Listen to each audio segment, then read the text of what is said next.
All I know is how to calm down. Let me go again. Good Tuesday morning. Good morning, good morning, good morning, good morning, good morning, good morning, good morning, good morning, good morning. Good morning, Grenada, Carriacou, PT, Martinique, the Tri-Islands of the Spice Tri-Islands, the Trice? The Trispice Islands. Good morning, everybody. All the Grenadians near and far. I have to big up my people. Nutmeg Power 473 strong. Good morning. Happy am I to be here with you. Thank you so very much for starting your Tuesday off with us here at the GBN. Appreciate your listenership, your viewership, your time. Thank you so very much for getting out of bed at 6:30 just to tune into Good Morning All. You have no idea how much I appreciate you. I appreciate you all to the fullest 100. Thank you so very much for the support. All our viewers and listeners, whichever platform you're tuned on to this morning, whether it's the GBN Grenada Broadcasting Network's Facebook page, the Grenada Broadcasting Network's YouTube channel, the website www.gbn.gd, GBN TV channel 7, 11 and 20. Good morning to the listeners of Classic 105.5, 105.9, and all the folks joining us on Party Grenada and Go To Fet Facebook pages. To all of viewers and listeners across the Caribbean, whichever part of the region you are, a spicy Grenadian 473 morning to each and every one of you. And those of you tuned in internationally, good morning, good afternoon, good night. Hope you will have a good day, are having a good day, have had a good day. It is June 29th. It's Fisherman's birthday. Good morning, all the fishermen. 2021, we're celebrating again with a difference because of the COVID-19 pandemic, but nevertheless, it's an opportunity to celebrate Fisherman's birthday. We appreciate you all so very much. I cannot take a full day out at sea. I can't do it, so I appreciate you. Anytime you can do something, you have to show the people who could do it some blessings. Shower them with blessings. Good morning, fishermen near and far, the Republic of Guave. Good morning to all the fishermen in Guave, Grenville, St. George, St. Mark, St. David, whichever part of the island you are. Carriacou, PT, Martinique, bless up your fishermen self. Yeah, bless up your fishermen self. I like it. It's Fisherman's birthday, and let's see what's this morning's word of the day on Fisherman's birthday. It's fitting, actually. This morning's word of the day is Shivoo. Shivoo. It's spelled Shivoo. It's a noun and it means a boisterous party or celebration. Shivoo. It comes fitting this morning. It is a loud party as an Australian colloquialism of uncertain origin. An earlier spelling appears at the end of the 18th century in the UK. The nearly 20 spelling variants include Chevaux, lead some scholars to support or suggest that the origin of Chevaux may be from the French phrase which means at your house. The Australian spelling Shivoo dates from 1881. Word of the day this morning, Shivoo, Shivoo, a noun which means a boisterous party or celebration. An example of the use of the word: what a show, what a Shivoo. You can't go to sleep yet because of the celebrations. That's the word of the day this morning, Shivoo, Shivoo, a noun which means a boisterous party or celebration. So the fete that we used to have, the operative word here, the fetes we used to have, they were Shivoos because they were boisterous parties or celebrations. Some of us may try to take a little risk here now and then. I'm not condoning that at all. COVID-19 protocols in full effect. Shivoo, word of the day. And as you go about your today is Terrific Tuesday. Look, we're going back in time now. Today is Terrific Tuesday. The thought for Terrific Tuesday is trust the process, one day at a time. What's for you is for you, and no one can stop that. Trust the process, one day at a time. What's for you is for you, and no one can stop that. That's one of the thoughts that don't need explanation. Just remember to trust the process. Trust the process. Whether it takes 1 day, 1 week, 1 year, 10 years, trust the process, one day at a time. What is for you is for you. What is the is must is. It is what it is. Nothing can stop that. No one can stop that. What is for you will be for you. So just trust the process. That's the thought of today. Trust the process, one day at a time. What's for you is for you, and no one can stop that. All right, let's see what is celebrated today. Today, June 29th, in addition to it being Fisherman's birthday, today it is also Camera Day. Camera Day. Everything comes into focus on June 29th each year when we recognize Camera Day. The day commemorates photographs, the camera, and their invention.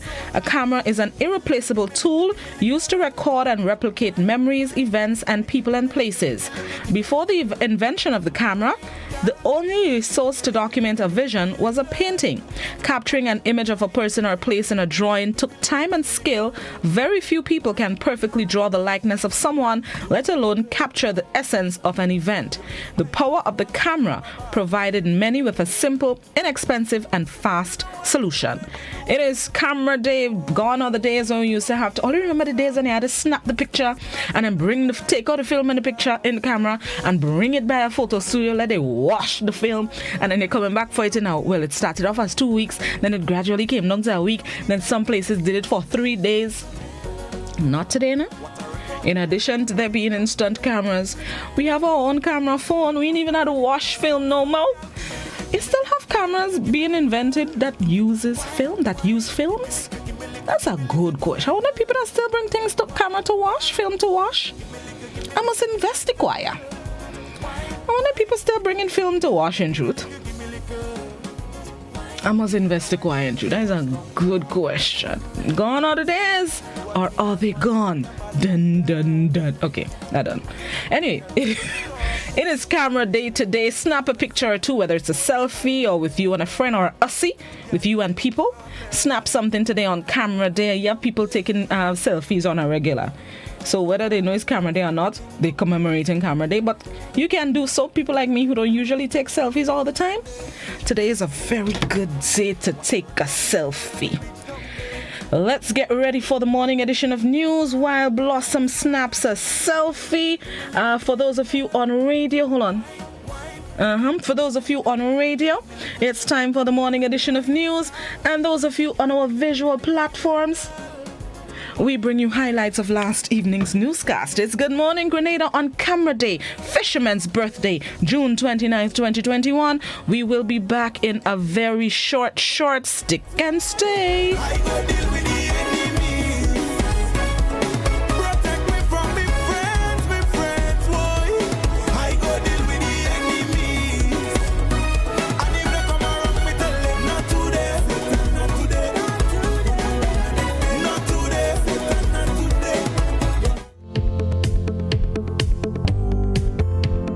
Royal Grenada Police Force is not treating lightly the latest attack against its members and an act of vandalism displayed on one of their vehicles on the weekend.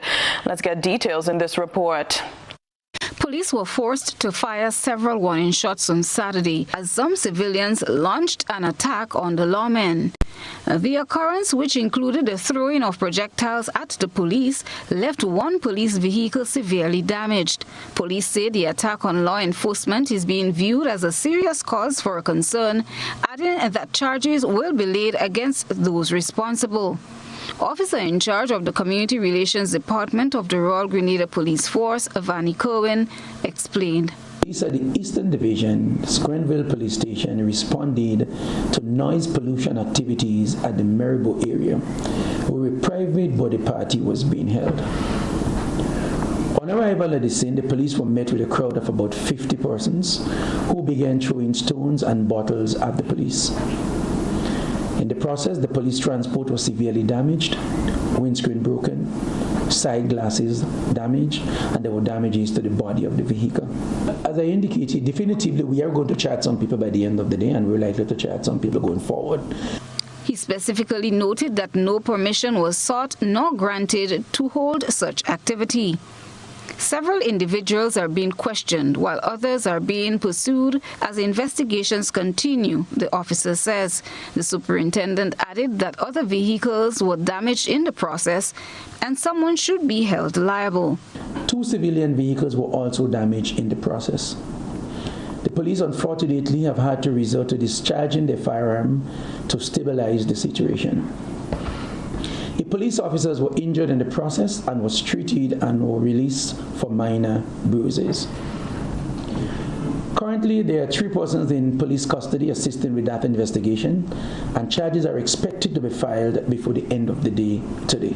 We'll be left to the court to determine how they treat with those offenses. I would expect, and speaking as a layperson, but also speaking as a former prosecutor, I would expect that some sort of compensation will be ordered by the court. The officer ended on this note, citing the upsurge of violence in some areas. Generally, though, we have been monitoring an upsurge in deviant behavior across some sections of our population. However, we call up for calm and restraint, but we will never surrender our villages to hooligans and thugs who show total disregard for the rule of law and disrespect for law enforcement. Similarly, back in April, police officers were attacked in St. Patrick that left 2 officers injured. 6 individuals were arrested and charged in connection with that incident. Christina John, GBN News. Meanwhile, police were also called in to handle 3 stabbing and chopping incidents on the weekend that led to multiple injuries, resulting in several persons being admitted to hospital. Superintendent Cohen said 2 of the incidents occurred in St. Andrew and the other in St. John. We have had 3 chopping or stabbing incidents over this weekend. 2 at the Eastern Division and 1 at the Western Division. Telescope and Sobeys for the Eastern Division and Guave for the Western Division. Some of these people have been hospitalized and some were treated and were released. Investigations into these incidents are continuing. The ranking officer also addressed an incident that happened in the Grenada area involving a private vehicle that caught fire. On Friday last, we've had a gentleman who was traveling in his private vehicle over the Grenada area when his vehicle developed some difficulties and eventually caught on fire. The fire services from the Eastern Division, Grenville Police Station, responded and extinguished the fire. The gentleman and the other occupant of the vehicle made it out of the vehicle safely, but the vehicle was completely destroyed by fire. Police say there were no reports of any serious vehicular accidents over the weekend. There has been a noticeable resurgence in carnival-like activities recently, prompting GBN to seek a response from the Royal Grenada Police Force on if or how they plan to address this matter. Prime Minister Dr. Keith Mitchell, during an interview with the media on Wednesday, June 9th, said that until the country achieves herd immunity, decision makers will be meticulous with regards to granting permission for mass gatherings and social events. There are other initiatives of social activities that can be permitted with the condition of vaccination. And for example, if there might be in a small village, a group want to play a certain mass, or want to do that, and they are all vaccinated and they apply for permission, I think the work will be done and permission will be given if the vaccination component is part of the process.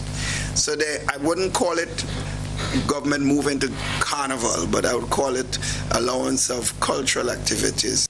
As the hosting of small events continue across the country, some of which are not held in a controlled setting, the RGPF, charged with the responsibility to serve and protect while maintaining law and order, have found themselves on their P's and Q's as they attempt to execute their duties. According to head of the Community Relations Department, Superintendent Vanny Kerwin, over the weekend the public has been cooperative, with the officers responding to reports of those particular activities. No charge or arrests have been made in the carnival-like activities. I think the police continue to exercise restraint, as we have been saying.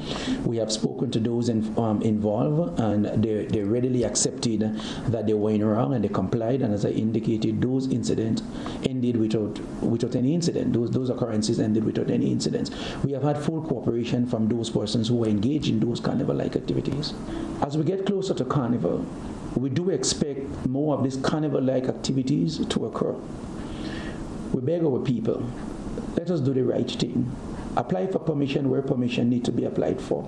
In 2020, the Houses of Parliament approved legislation removing what is known locally as Carnival Monday and Tuesday in August as public holidays. Despite this move, Grenadians were out in their numbers across the country, defying lawmakers' policies. Juve and other carnival-like celebrations were held far and wide. No decision has yet been made with regards to Carnival Monday and Tuesday this year. Meanwhile, Spice Mass Corporation, SMC, will celebrate 10 years as a corporation during the month of July 2021. To highlight this special occasion, the SMC is hosting a series of week-long soft activities in keeping with the current COVID-19 protocols. The week will conclude with a showcase of everything Spice Mass on Saturday, July 10th, 2021, with a mini virtual concert. The theme for the celebrations is 10 years of Spice Mass. For GBN News, Beverly Telesford. Grenada recorded one new COVID-19 case after a 2-month COVID-19 free status. This is shortly after the UK announced its admission to the UK's green list. After 2 months of having 0 active cases status, Grenada recorded a new COVID-19 case last Friday, according to the last COVID-19 dashboard. According to Health Minister Nicholas Steele, the lone middle-aged female came into the island from the US and was tested positive for COVID-19 after submitting to a PCR test as part of the island's COVID-19 protocols. She is presently in quarantine until medically cleared. This announcement was made just as the island celebrates its placement on the UK Green List for travellers. The United Kingdom's traffic light green list identifies countries to and from which persons can travel without facing mandatory quarantine on their return. Minister Steele says despite being admitted onto the list, Grenadians should not let their guards down. Well, it's welcome news. It's in recognition of all the sacrifices and achievements we've had. And we need to make sure that we protect all of those sacrifices and achievements by trying to maintain as high as possible a vaccination rate. That is the only way to totally remove the risk of COVID-19. Since its COVID-19 outbreak in 2020, Grenada has recorded 162 positive cases with 1 death. The minister explains that while they are pleased with how the country is doing so far, much more can be done. We have to continue doing what we've been doing, which is to make testing requirements maintained and that the vaccination requirements for the facilities that individuals will be staying at are enforced. We just need to do what we need to do to protect our position, which is to increase our vaccination rate. The revised green list has been hailed as welcomed news by the authorities in Grenada. For GBN News, I am Rena Pett Thomas reporting. If you haven't paid your property taxes for over 3 years, there is a possibility that your land could be taken away from you and put out to the market for sale if you don't pay your debt within a stipulated time. That's according to officials from the Inland Revenue Division. Let's hear more from Rena Pett Thomas. Pay your tax or face the likelihood of losing your property. That's the essence of what was stated by officials from the Inland Revenue Department on Monday. According to Joel Johnson, Senior Tax Officer at IRD, it is stipulated by law that failure to pay property tax for more than 3 years gives the department the right to place the property for sale so that the debt can be paid. This option, he said, is now being taken into serious consideration. If your property tax remains outstanding for more than 3 years, the government has the legal right to sell that property to recover the taxes. Of course, we have not been doing that in the past, but I will tell you that it is something that IRD is considering, because we have some accounts where taxes have not been paid for over 12 years, over 10 years in some cases. And especially you might find, yes, most of the properties in Grenada are small plots, small houses, the taxes are very high. But we do have some properties, even some commercial properties, with high taxes and persons have not been paying for over 3 years. So very soon you may be hearing that IRD has been taking action against such properties to recover their debt. Johnson said that before this can be done, owners will be given various warnings regarding their outstanding debt. And of course, we use different methods. We will normally send letters. We might give you a demand, giving you 14 days to clear up your arrears. And if you don't do so, we're going to take action. We could do garnishes, whereby we could get money from other sources. We can even get money from your own bank account to clear out those taxes. The tax officer is calling on property owners to get their unpaid property tax up to date before it's too late. Because of course we don't want to get to that stage, so we encourage persons, be compliant, come forward, pay your taxes on time. Don't wait until someone from the collection section has to contact you, or they have to seize your assets, or they have to take your property from you, or take your vehicle from you. But we don't want it to get to that stage. For GBN News, I am Rena Pear-Thomas reporting. It's his legacy project.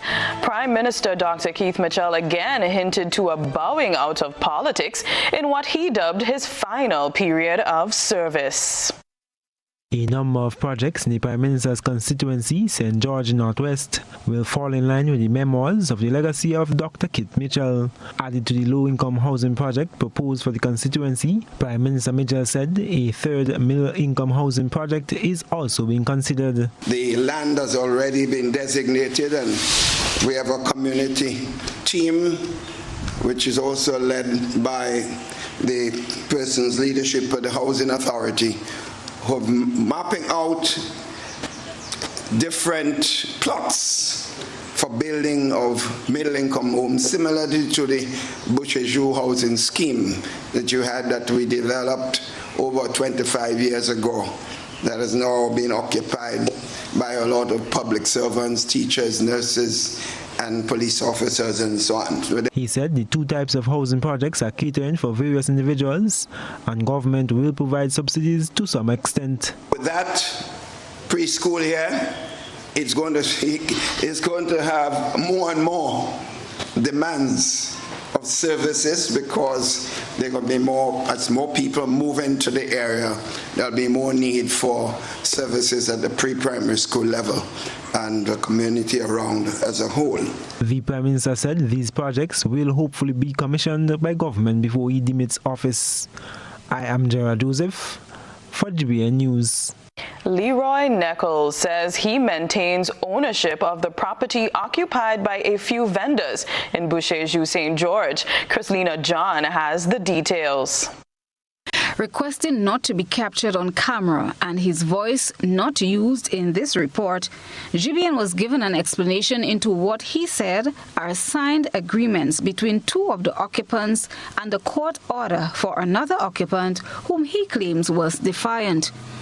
He told GBN that the occupation of his property is temporary, as noted through a signed agreement with the three tenants, hence the reason for the collection of a fee at the end of each year. GBN, however, sought permission to use part of the recording so that the public can get a clear understanding of the area he claims to be his property. You're saying that the stones occupy part of your land? Of course. We gave government the permission to do all the breakwater in front there and everything. They built the wall and they put in the stone and the brick and all the breakwater going up on the side there. They built the other wall further up the road too. Right? You're saying the beach belongs? All that used to be land and beach going all the way up. Nichols added that there is no controversy over the land and says he has doubts that the PM gave the go-ahead to anyone to build on his property. Chrislina John, GBN News. Meanwhile, attorney-at-law Jerry Edwin, giving an aspect of the law concerning the ongoing issue, had this to say. The law in Grenada is now changed so that the seaside is now private property. Someone has to show me that law book. It is preposterous that a private person would claim they are the owners of the 8 by 10 street side, and so they can remove, I don't know, is there a war on the poor? No private person owns that land. Edwin impresses that there should be a further probe into the matter before a decision was reached by the court. Property. What is the distance between, and we had this at the Silver Sands property dispute a few years ago. How dare a landowner, purported landowner, claim that he owns boulders, if I can be explicit, 10 rocks that sit on the seaside of Beauséjour. Our government should step in. I have faith in my Prime Minister. He's from Brizan. He knows the ground. Motorists are being reminded by the Royal Grenada Police Force that this week is the final week for annual licensing and inspection of vehicles. A clarion call is being made to motorists to get their vehicles licensed and inspected for the year 2021 before the deadline, the last day of June. Sergeant Ryan Smith of the Traffic Department of the Royal Grenada Police Force, in charge of the License and Inspection Centre at Dusty Highway in St. George, made the call in the midst of a busy day at the centre. We are calling out to all motorists to come and get their vehicle inspected at the License and Inspection Centre situated at Dusty Highway. This is the 30th of June, which is Wednesday. That is the last day for all vehicles to be inspected and licensed for the year 2021. You need to work with your insurance certificate, a valid insurance certificate, and you need to get your vehicle inspection paper or your vehicle inspection certificate. Well, inspection starts from 8 and it's concluded at 4 on every day. Sergeant Smith says for ease and accessibility and speed, all necessary steps in the process can be done at the Dusty Highway location. The procedure at the license center is a one-stop shop. You can collect your license list at the center by either by paying online or paying cash or paying by cash. So the Inland Revenue cashiers are down here as well, collecting cash, as well as you can pay online and you can pay on pay.gov.gd. Drivers and vehicle owners were encouraged by the Inland Revenue Division of the Ministry of Finance and the License Department of the RGPF to utilize the online platform pay.gov.gd to pay for licenses this inspection season. For GBN News, Beverly Telesford. And now we turn our attention to what has been creating a buzz on social media. Trelana Charles has been looking around the platforms. This is Social Buzz, where we shine a light on the thoughts and concerns of our online audience. GBN received word that after being called to end a party in Maribor St. Andrew Sunday night, members of the Royal Grenada Police Force had stones and bottles thrown at them. This resulted in several shots being fired into the air by the police officers. Our online audience gave their opinions. Kay commented, "Oh Grenada, we are not known for this kind of lawlessness. I'm very ashamed by the few who did this. May they be dealt with swiftly." Lisa commented, "This is the beginning of brutal violence. Is that a party if people are willing to attack? They will also attack others, not only police. Show them what is law and order before this is a new trend of violence in Grenada." Susan commented, "There's a few people in Grenada who have no respect for law enforcement. When the policemen start being aggressive with folks within communities, especially the ones who are responsible for this kind of behavior, I hope those public advocates don't cry out police brutality." Shelley wrote, pedophiles, rapists, and woman beaters are free to roam our villages. But look who they are attacking. They're not ready yet. Deal with them. And Ivy commented, the Royal Grenada Police Force is we Grenadian people. Our sons and daughters, our nieces and nephews, etc. They are Grenadians. People, stop behaving as though we import them. All you lucky was only shots fired in the air. What should they do if their lives are threatened? Be real. And thanks to the officers for displaying maturity. And to the government, continue to do the good job to protect the citizens of this country. That's it for tonight's Social Buzz. If you would like to have your thoughts and concerns shared, be sure to comment on GBN's Facebook page. From the thought process to the visual impact, let's take a peek through the GBN ISOL lens. Our ISA reporter tonight says there must in fact be a shortage of cement on island as a pipe was left exposed after repair work for more than a week in this area. Grenada was recently seeking permission from the relevant CARICOM body to allow the island to purchase cement from outside of the region because the main supplier in Trinidad and Tobago is not exporting products because of reduced business activities linked to containing the spread of COVID-19 in the neighboring country. Send us your photo and video submissions via WhatsApp on 405-3052 or our other social media platforms. I'm reaching my dreams with GOT. They're the ones for me. I'm reaching my dreams with GOT. They're the ones for me.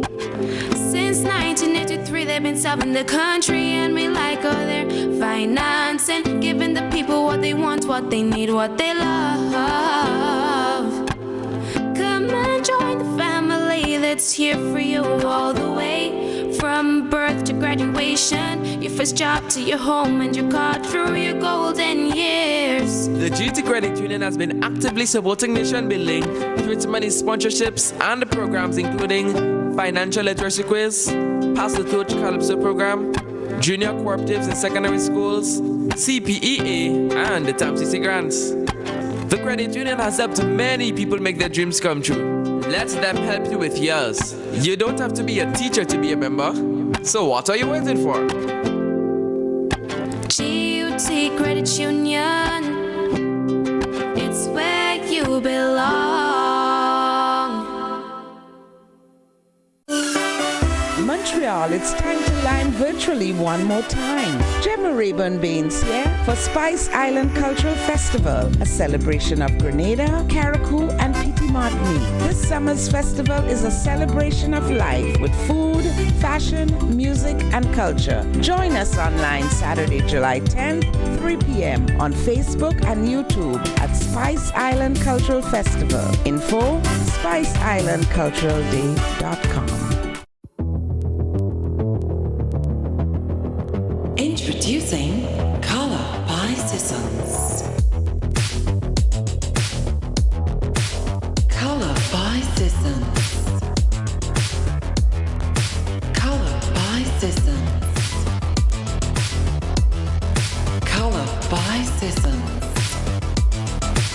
Color by Sissons. Color by Sissons.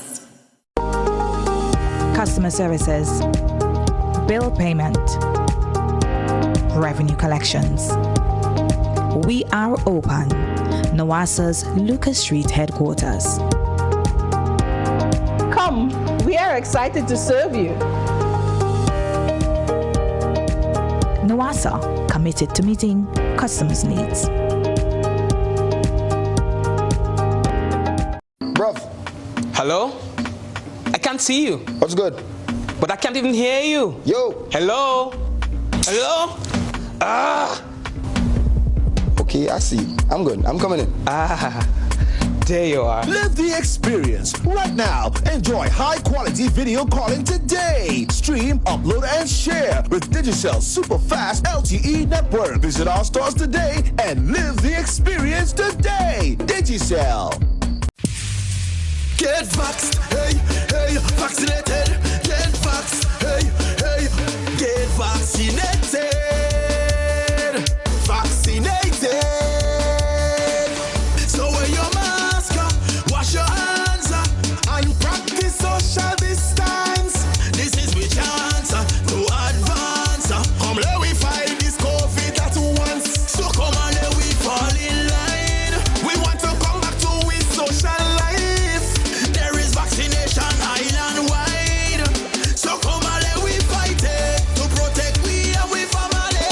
This is a message from the Grenada Red Cross and the Ministry of Health.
State-of-the-art Ultratech gasoline and diesel, available only at Rubis stations.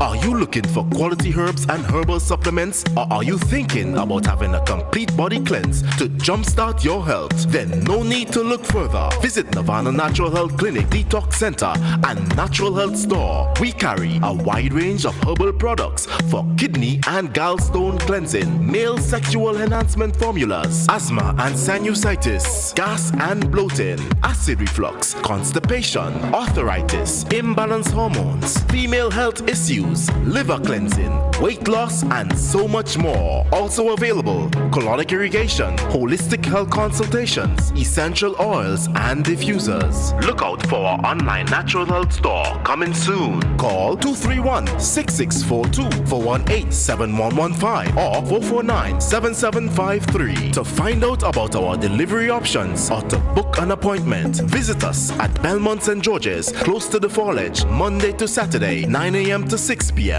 Nirvana Natural Health Clinic. Detox your way to health. Trends come and go, but jewelry is forever in style. Give a gift that lasts a lifetime. Diamond Intercontinental have diamond jewelry, gold and silver jewelries, engagement rings, wedding bands, chains, bracelets, and so much more. They also carry brands such as Anne Klein and Guess.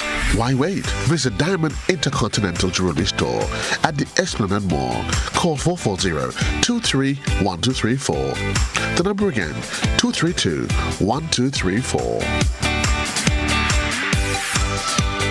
Once upon a time, we shopped at Wonderland, then Neverland. But we're all grown up now and no longer believe in fairy tales. So now we just shop at Shoes R Us. At Shoes R Us, we stock the latest in shoes, tops, and jeans for the fashion-conscious lady. We also carry colognes and much, much more. And for the modern trendy male, we have the latest brand name shoes and sneakers, Converse, Reebok, Nike, K-Swiss, Puma, and much more. So check us out at our two convenient locations, Melville Street in St. George and Ben Jones Street in Granville. At Shoes R Us, we say, come shop with us.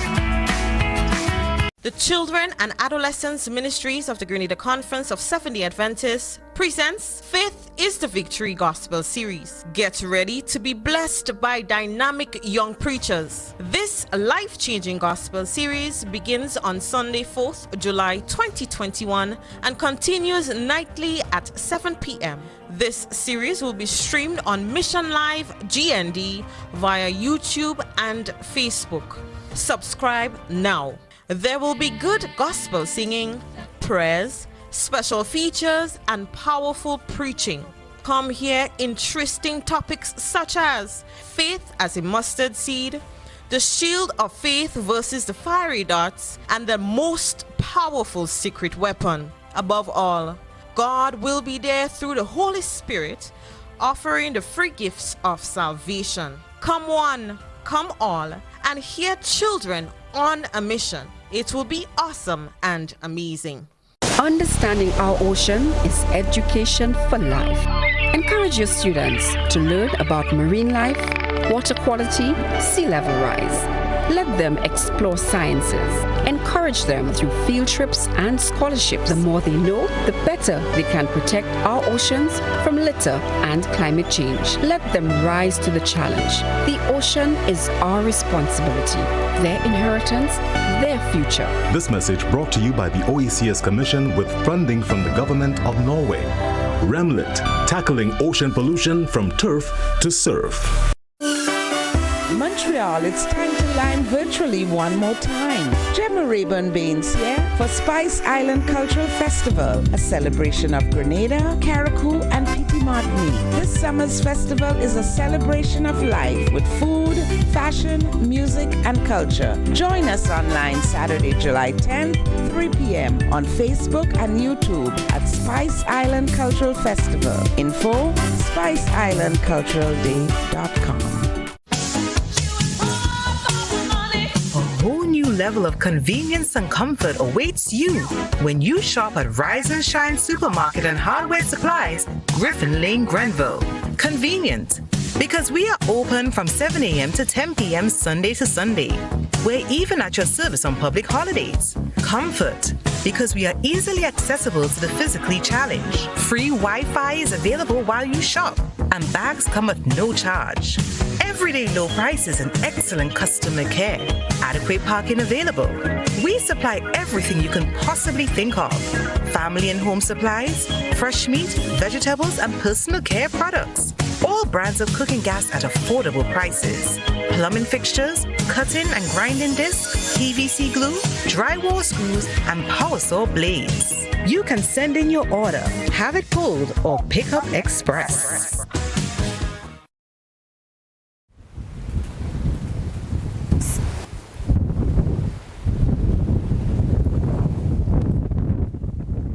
There's no better way to start your day than with me on Good Morning Grenada.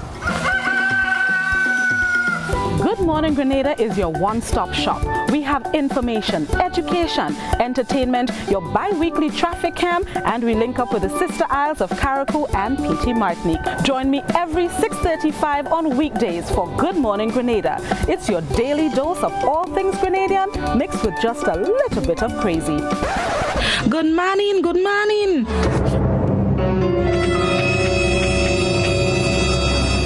I said just a little bit of crazy. I tell all of the things that take me. Good Morning Grenada, 6:35 a.m. on weekdays, available on all GBN platforms. Start your morning off right.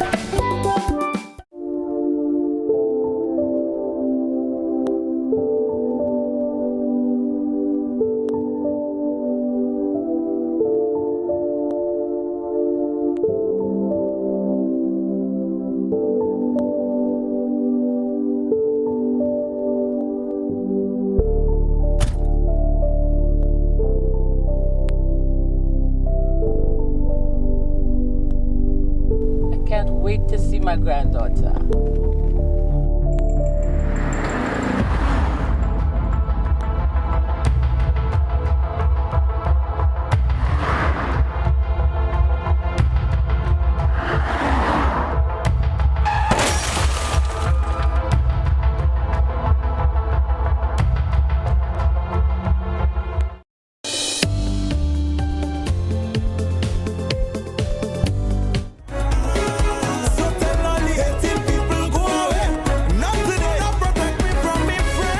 Welcome back to Good Morning Grenada. It is now 20 and a half minutes after the hour of 7 o'clock. It is Tuesday. Time for us to get into the 12th and final episode of Money Matters. It hurt my feelings that is the last one in Money Matters. This segment is sponsored by Republic Bank. Can you spend wisely and have more savings? Yes, you can. Learn more with Money Matters on GBN Television. The Money Matters series explores 12 top ways to save money. In this series, you would learn how to save by setting up your spending money right. Save on vehicle loans, home improvement projects, your credit cards, and even on prescription drugs. Tune in every Tuesday morning at 7:15 for Money Matters, a lighthearted conversation with financial planner Tarlie Francis. Follow the rebroadcast on Thursdays at 6:50 p.m. and on Sundays at 7:30 p.m. Money Matters is a financial literacy public awareness program sponsored by Republic Bank Grenada. Republic Bank, we're the one for you.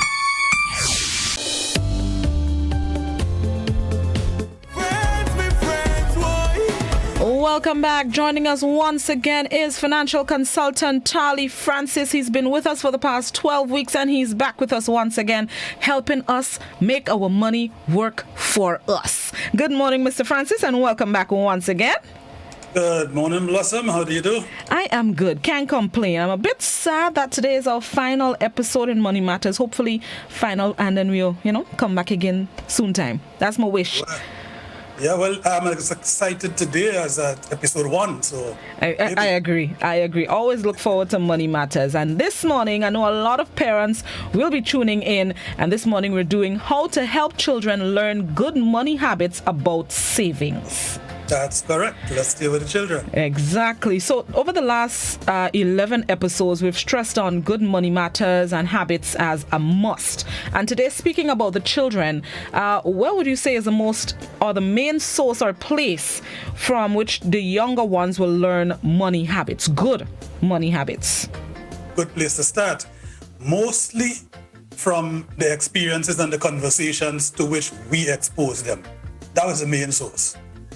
Sit back for a moment, Blossom. Sit back, relax. Right. Think about somebody, think about someone who you know, who in your family or in your friend network, who is good with money. And I'm putting this question to you. You want to be more like that person because he's good with money. True or false? True. All right. All right. And now think again. Think about another person. Someone who is not good with money. Someone who you perhaps just suspect they're not good in money by their behavior, or someone who you very well know not good with money.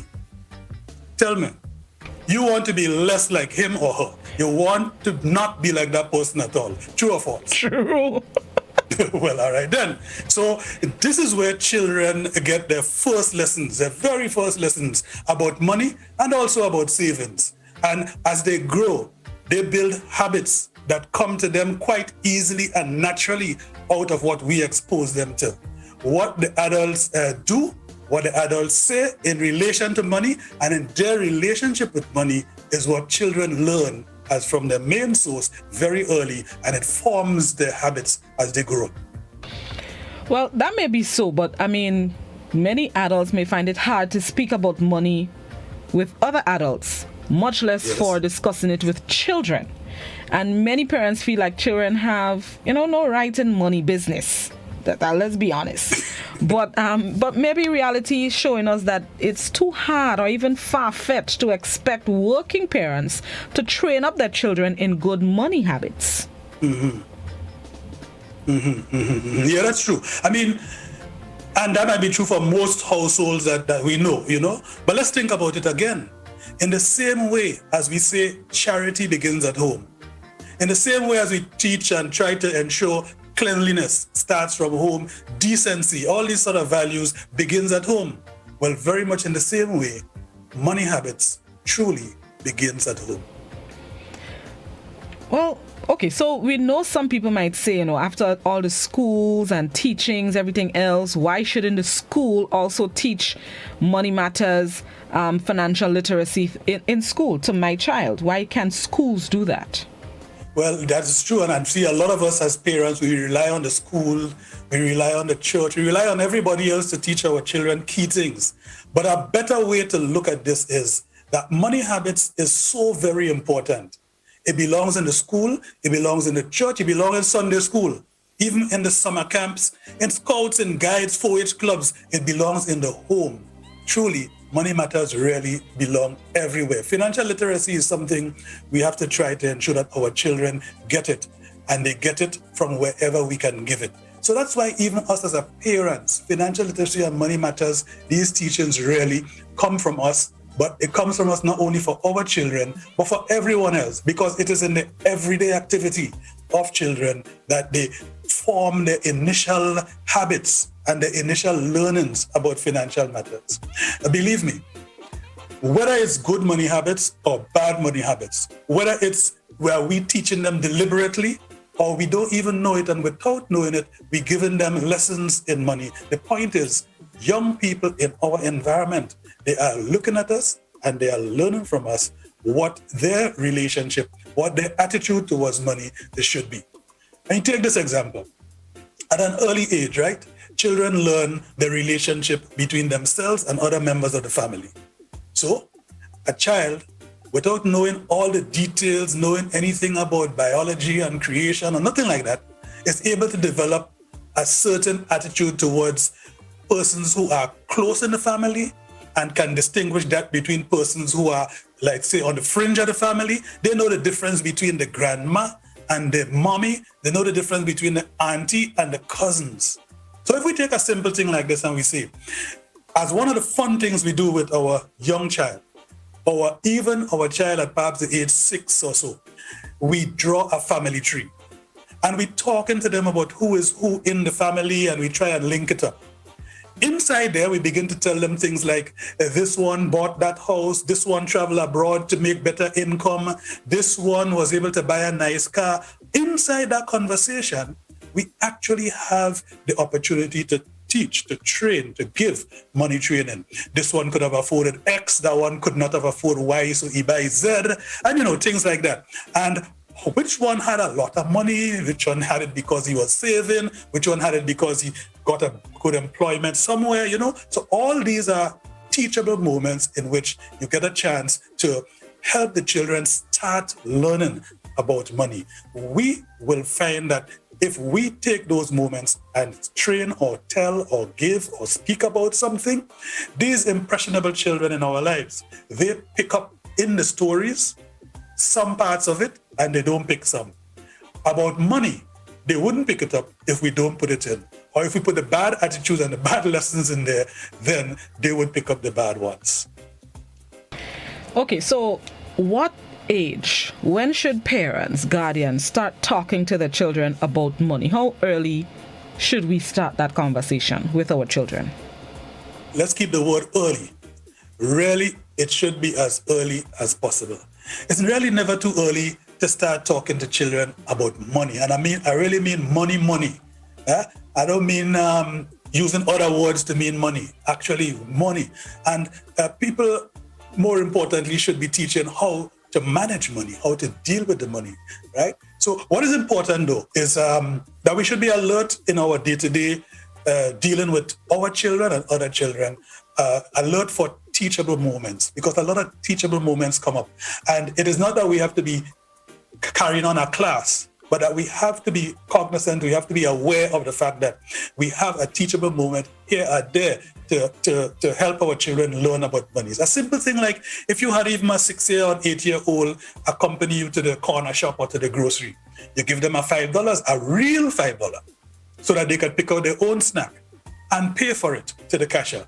That's a fun moment for you, for the child, for the cashier, but more importantly, it is a learning moment for the child, that they actually were able to follow you in doing what you do, to buy the things that you consume at home, and that is a teachable moment as an example. So like many of the other values in life, what we find is that the number one and the first influence that has a lasting effect thereafter on children, where money is concerned, comes from the parents. Now, you just mentioned like learning the value of money. And to me, to learn money, children have to become familiar with money, which might mean actually spending the money. So how can parents do both? Like, how can they get them familiar with money and building good habits at the same time? Right. And yes, learning the value. This is an important question and important consideration for us about as parents, adults, in this whole topic about how to help children learn about money, good money habits, and about savings. Because frequently what happens is that we adults, we are, as you mentioned earlier, afraid to expose our children to the money problems that adults have. We don't want to give children the stress, the money stress that we have as adults. And so we sort of shield them from money matters. We just give them what they need. If we can't afford it, we tell them some story, or we blanketly tell them, don't ask me for that. I can't buy that, you know. But the truth of the matter is that we are not doing our children any good when we shield them from money matters in that regard. We think we are doing well by not putting money headaches on them. But my friends, it's good to explain to children why what is not possible at this time, if it relates to money. It's good to explain them. What is it? There is no difficulty for them understanding it. And as parents, when we show an ashamedness at not having money, and we shield children from knowing that we are unable to afford, or that we want to buy, but you, child, should not have this at this time. What we're doing is really putting a cloud over the learning capabilities of the children. The formation of good habits and good attitude towards money, we actually debarring them or depriving them, better word, depriving them of that opportunity. And it's only we that could teach them that. And if we don't teach them, we leave them on their own to develop that and to form that. I mean, give a 5-year-old, as is used to be done all the time, a cash pan. Cut a hole in the top. Make sure that the thing is well sealed. Give him a bottle. Tape around the cover. Cut a hole at the top. And that is a cash pan. Put the coin in there all the time. Right there is how you help to learn from the very beginning about savings. Every coin around the place, every piece of dollar around the place, every dollar around the place, he fold it up as though he make it in small pieces, he throw it in. He knows the difference between folding it nicely and tearing it up or crumpling it. That is where we learn as we grow about money and money having value. You get to learn to know that it has value, so you need to put it somewhere, put it safe. Look at that cash pan. The more you put in there, first of all, he like it because he's shaking. Chickadick, chickadick. Every time you put in something, clink, clink, it's in hear a different sound. As you put more in there, the amount grows. The child learns that the more you put is the more you have saved up.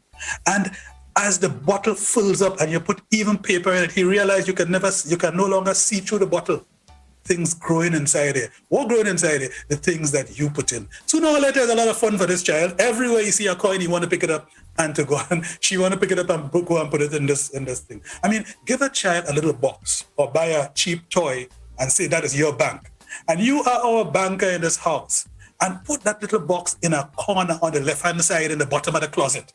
And that is his area and he is the banker. Every single thing she gets, she goes to put it there. Right there, Blossom, is our future Ponty Archibald, our future Naomi Diali, Noki Steele, Richard Duncan. That is where these people begin to understand money. When you give them that association and that feel of money. Our banker, who is a child in our house, is a person that we are not teaching mathematics and chemistry. Oh, we are just giving opportunities and using teachable moments and simple ways of learning about money. Many families are too impatient today to play Monopoly for half day. Monopoly for half day teaches a whole year's worth of lessons in financial management, in financial studies. Many parents today are putting on things about the ice frozen over there and so on. When on the same YouTube, you have some very nice little cartoon training in money matters. A place, for example, called Cashville Kids. It's a nice YouTube channel, Cashville Kids. It's true, it's not really in our thing. They don't really have many of our African-American people and Caribbean people on there in the cartoon, but we have to get to that place. Until such time as we get our own children to grow into adults who can make those cartoons with us on it, we have to use those still, because the content is still the same and the importance is the same. Most of all, from as early as possible, we want to teach the children that you pay for things in different ways. And ultimately, we want to teach them that when you spend and it's gone. The money is done and it's gone, it's gone. I like that. When it's gone, it's gone. So, well, okay, so speaking of when it's gone, how can you build children's competence and their confidence in using and managing money and understanding that when it's gone, it's gone? True. Well, as they grow, you want children to do and to see how money works in the real world, in the adult world, on a day-to-day basis. You want them to observe how it happens. Most times you find we have opportunities for them to observe. For example, they accompany us to the shop or to the grocery, and ask ourselves, really, generally speaking, we have no conversation with the kids about this thing. I mean, I could rarely remember any occasion where I saw somebody or I myself experienced as a child. Well, true, it means a long time I was a child, so I mean, but can you remember having a conversation about why mommy bought this pack of flour instead of that bag? Those are teachable moments that we don't use to help children learn about money habits and about finance. And when we have the opportunity to help the children see how the monies work in the real world, we are helping them to build their capabilities. We are helping them to build their confidence when we play with them. For example, one thing that children naturally end up doing is to do play shop. And play shop is a nice exercise. We leave children to do play shop on their own. We do not participate. This is a very nice teachable moment as well. In fact, we could create little $2, $1, $3, $5, even dollars it in half. The main thing you're trying to teach them that you give up something in order to get something that you want. And also, as I said a while ago, when you give it, you no longer have it. Also that you get an amount, and that amount, you use it wisely. You use it so that you can get the things that you want as they come up and as you need them. And so play shop is another example of the way in which you can get to build their confidence and their capability. If they are not doing it, then you leave them until they get their own money to start practicing. No, they could be practicing as they grow. That's how we help them to build confidence. So have them play pretend and participate with them in the pretend shops. That excites them, and you stay with them until they are excited with that.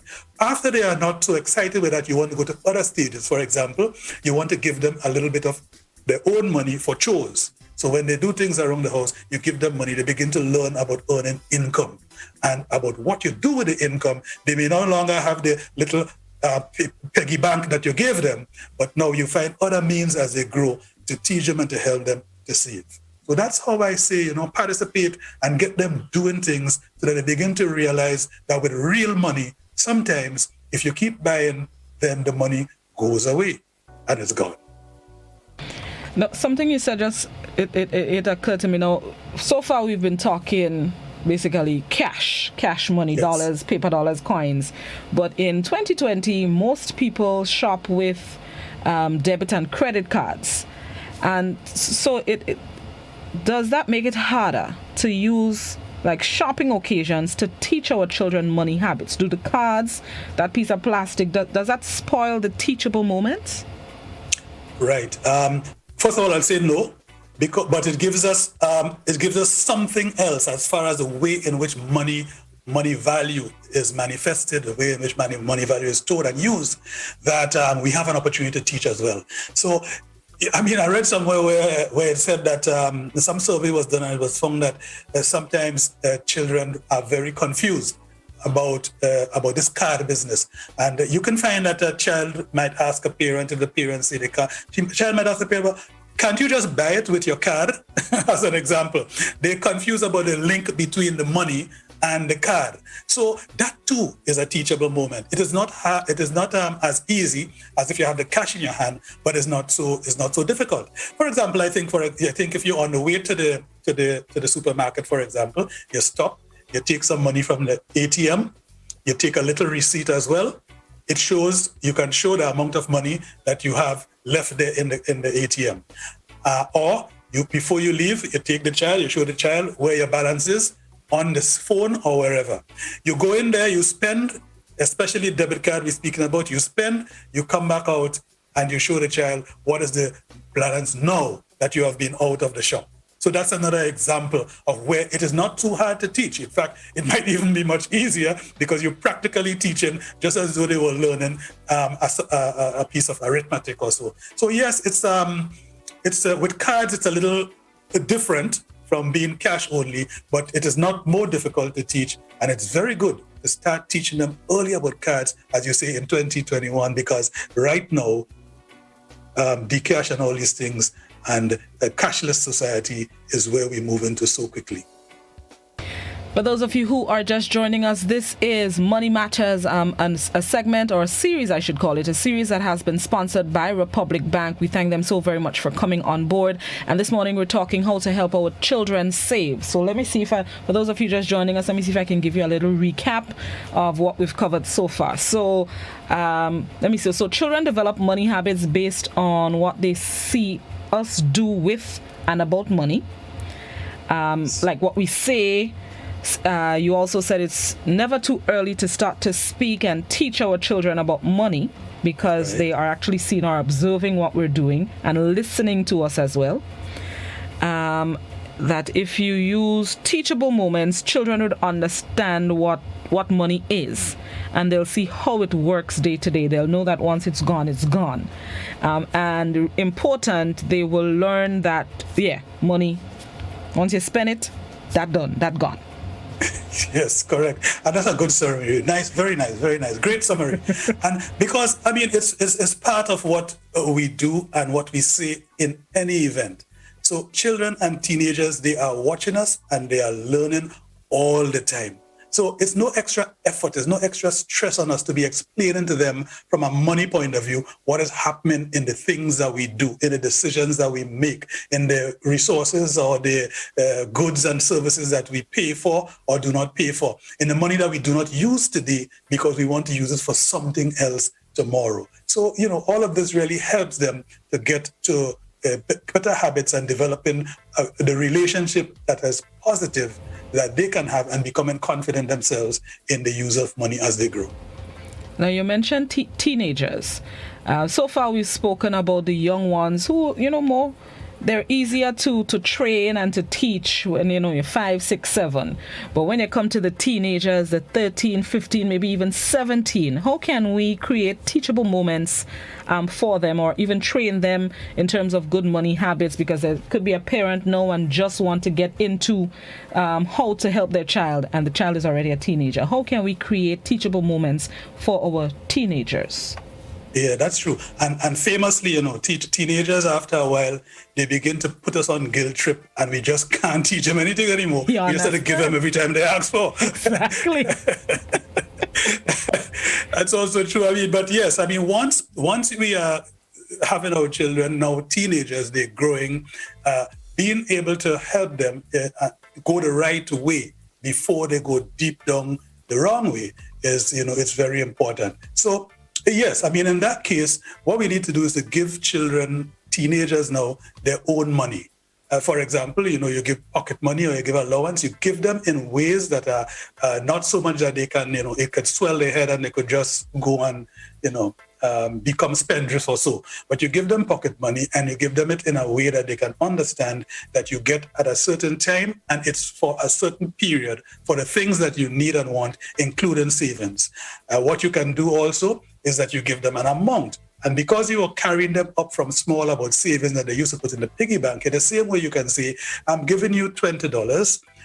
This is your allowance. I'm helping you here now. 3 of this $20 is your savings. And so you are only going to get from me $17 in cash. The other $3 is for your savings. It goes to your future self. Now, this teenager begins to wonder about this $3 if it's the first time he or she is hearing about it. So you have another teachable moment right there. But what you want to do is to introduce with that the reasons. So when you get to Easter, this is the money you are going to use to take the money to make your kite and to fly your kite, to give your uncle to help you build it, and to buy all your cord and your thread and so on. Right there, you're teaching them target savings from the very teenage years. You save for something. This is the money that you're going to use to buy your daddy's Father's Day gift, right? So I'm giving you it, it's in your allowance, but this part is your savings, and you could use it for that and so on. So you begin to use that sort of teaching thing.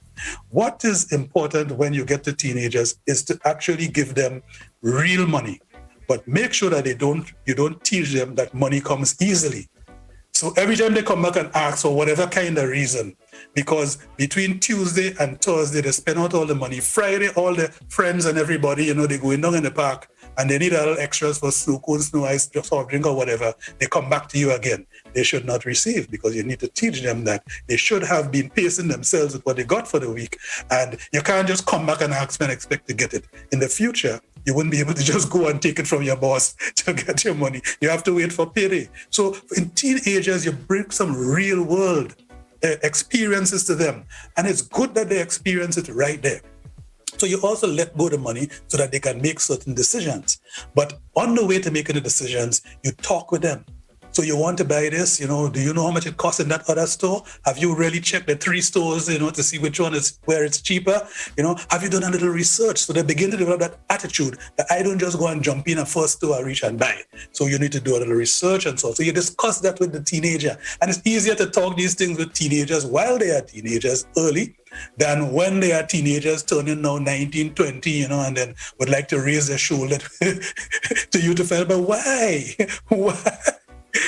And then they want to compare you and say, but you have so many shoes, why I can't buy an extra one myself, So it's good to tell them early, and so that the good habits are developed. Same thing with teachers in the school. You find teachable moments to help the children learn when they are, abusing their resources, whether it is the laptop that they get in the program, or whether it is the exercise or the notebooks that they have, or a pencil or a pen that they leave just strangling around. It costs something, and so you help them to participate in those decision making. You teach them why, when we are finished and it's your turn to help clean up the class, take off the light. You tell them why, you explain all of that. And when they don't, they make it another teachable moment for the whole class. So for teenagers, we have like the transit period. And that is a point where if you really don't get to them with real world experiences, let them experience running out of the money because they didn't use it wisely, and don't give them why it is that you can't get. So things like that are really real world ways that you find that teenagers. Now, a very important thing when they are teenagers, in fact, already when they're 13 years, go open an account for them, a money account, a real one. Let them have also a card for that account, but don't let it that they could use it anyhow they want. So this could be an account in a credit union. It could be an account in I know there are special school savings unions these days as well. So you let them open an account and you have money go into that account.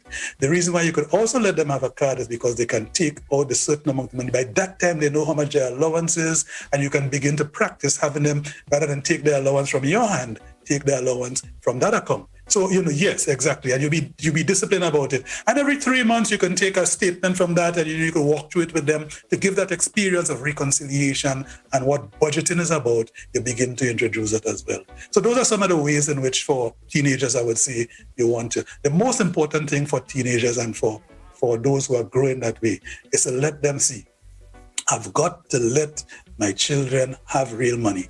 My children, let them too say, I've got to use this money wisely, because when it's gone, it's done. And when it's done, it's gone. Now, as we said earlier, it's 2021, ever-evolving times. And, today we see more children using the electronic gadgets more than ever. Yes. And just a few weeks ago, the ECCB, Eastern Caribbean Central Bank, launched Dcash, or paperless money. Which would soon become a part of day-to-day life for everybody. So would this help find new ways to train our children or teach our children good money habits using Dcash or paperless money? Yes, one of the good things about that is that as it is being introduced, a lot of financial literacy, a lot of financial education is going around explaining how it will be used and so forth. So that's very good. Make sure the children are participating in that, even simply by sitting and listening to it when it's being discussed in the news or in the special programs or in the ECCB Connect program or so. But yes, that is important. Digital money, if you are already using that also in your home, then it's important to make sure that you're teaching your children what you are doing with digital money as well.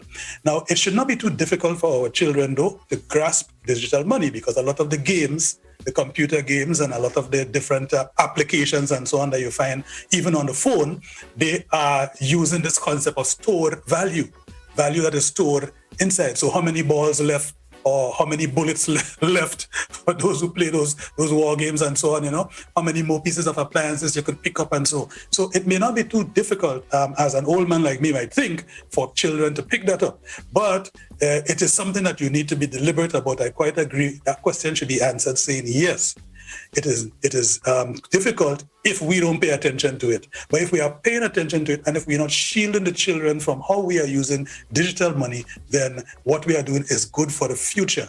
The more they know today is the better economists they will be tomorrow, the better consumers they will be tomorrow, and the better society we will have as far as financial literacy is concerned tomorrow. Tomorrow, the children who will be making decisions as ministers of finance and what have you, they would have had that experience of learning about money, learning about savings, developing good habits as they go, rather than when they are there. So, well, I'm here thinking about consequences. So, like bad money decisions could lead to serious consequences for adults. Should this be fitted into the ways that we help our children learn about money and good money management? Sure. Because I mean, a lot of the learnings, major learning points in our life, is really surrounding either things that were very nice, very exciting, and they stay with us, or things that were tragic or very bad, and those memories stay with us as well. So consequences for not having used our money well as children are very important to help us know as we grow, don't do this again. Or if you do this, this will be the result, that will be the consequence. So yes, consequences are ways in which, and because when they are children, we are still their parents, we could know how far to go in making them experience it. I didn't want to say making them suffer, in making them experience consequences. And consequences could be on that side, suffering and bad, but consequence could also be good, because the good use of money could make you then reward the children with an extra bit. Oh, you've done so well, my dear. I have a little thing here for you, and you give them a surprise, which is an additional amount of money they never expected, but because they would have done well, made a good decision, they would have made a good buy, they would have saved for something where they have actually surprised you in what they would have done, you give them an additional amount of money, and they know that bonuses can be had as well. I have a question on Facebook. Somebody on Facebook says, everything in the U.S. is about building up your credit. If you have a child who is going away to college and you're handing them their first credit card, what advice would you give that child as he or she walked out the doors? Hopefully, you would have had a build up to that point when they're leaving that had financial know-how and so on with it, right? My answer would be, when they're going out of the house, what you want to make sure is that credit card that they're using, they don't think that is an open seaport or a bottomless money pit from which, as you put your hand, it will just suck up things. That it will just bring it up. It's not a magnet. When they put it in, it will just pull out things from there. That they must know that what the credit card really is that you're using to pay for things. We are going to fund that account and repay what you would have paid, and then remind them. And if that person is on what do you say, WhatsApp, Facebook, let's send that person to the credit card episode, because we have a lot of teaching there. Please make sure that child looks at that episode and understand credit card and how it works and how we can have it work to our advantage. But that's what I would want to do. See? So. Somebody on WhatsApp and somebody on Facebook, both are recounting good experiences. Somebody says their mother gave them 4 quarters every weekend and at times would come to them and ask for bus money. That was so joyful. And somebody on WhatsApp says their daughter takes her kids to the bank whenever they get money. They stand in line and make their own deposit. They are unwilling to take the money to buy what they want. The 9-year-old says his money is for college. Exactly. Target savings. This is wonderful. And these are good examples, Very, very good. Yes, that's true. So as we wrap up this morning, Mr. Francis, I'm sure you can go on with more concrete tips for helping our children to save, but any closing words about good money habits? Yes, and perhaps I should make it a little general, since we are at our last episode, our 12th episode. In principle, the professionals say that there are 4 basic money attitudes, and this is really how we think about money and how money and our beliefs about money influence the way we behave. So there are 4 of them, and the first one is there is this this attitude towards money which is called money vigilance. People who have this money vigilance attitude, they tend to be obsessive about researching things before they spend money. They must know the different prices before they really buy in the end. They are sometimes penny pinchers. They live a very frugal life, right? So these people tend to feel guilty when they spend. This is a money vigilance kind of attitude. Some people have it in the extreme, others have it just moderate. What is yours? The other attitude is money worship. These are people who feels that money will solve all of life problems. So they worship money because it is like a god. It will solve all of life problems. Another attitude is money status. These are people who feel that money leads to success and to status in life. So their attitude is to run through money. However they get it, it doesn't matter. Some people, yes, they want to be ethical and moral about it, but generally that attitude is that I wouldn't reach anywhere without money. So they work money as something that would lead to status, lead to success in life. And then the fourth one is money avoidance. The people with this attitude of money avoidance, they view money as a source of anxiety. They view it as something that would lead to heartache and problems. These are the people who say money is the root of all evil. These are people who misquote the Bible on that, I would say. And these are people who think that living with less money is to be admired. So these are people who emulate those who suffer without money. And so you have these four attitudes: money vigilance, money worship, money status, money avoidance. And what we want to do is to have a little balance between this to make sure that we don't go down the wrong way. Now, for our children that we're speaking about here today, we ensure that they do not begin to worship money. That's not what you want them to do. You ensure that they do not begin to believe that without money they can be nothing. That's not what we want them to feel. We want them to be having a balance, understanding the value of money, knowing that it's something that we exchange for what we need, and that there is a difference between what we need and what we want. When how we spend our money would lead us to spending too much on what we want, and therefore we can't satisfy what we need. And one day we spend so much, we save so little, the money is gone and it's done. So that is, in closing, what I would like to say. And we always remember that we teach our children that everything you don't spend because you handle your money right, put it into your savings. The day will come when you can invest that and you can grow more wealth, but first start by putting it aside. Mr. Francis, I can't let you leave without telling you how grateful I am for the past 12 episodes of Money Matters. It has truly been enlightening, educational. And I was just reflecting this morning. Sometimes when you hear things, financial matters, money matters, you always think it tends to be a boring topic. But you have made Money Matters interesting. You've made it engaging, enlightening, educational. And I'm sure there are people who walked away with tips on various things. So I just needed to tell you thank you so very much. And thank you to Republic Bank for being the sponsors of this segment. Hopefully this will be season 1. Hint, hint, season 2. Think about season 2. I'm sending the hint to Republic Bank. But thank you so very much, Mr. Francis. Yeah. This was truly, truly educational and very, very interesting. Appreciate you and all that you've done for us for the past 12 weeks, 12 episodes of Money Matters. Thank you so much. Yes, thank you, Blossom. You've been a wonderful hostess, and I really think that you would have been my best student if you were in my Money Matters class, I call that. Yeah, man. And I want to say thanks also to all the viewers and listeners who come around every Tuesday and who listen to the rebroadcast as well. I want also to thank especially those who would have asked questions and sent comments on the platforms. And I want to join you in thanking Republic Bank for paying for this radio time and prime time for us to be able to do some financial literacy.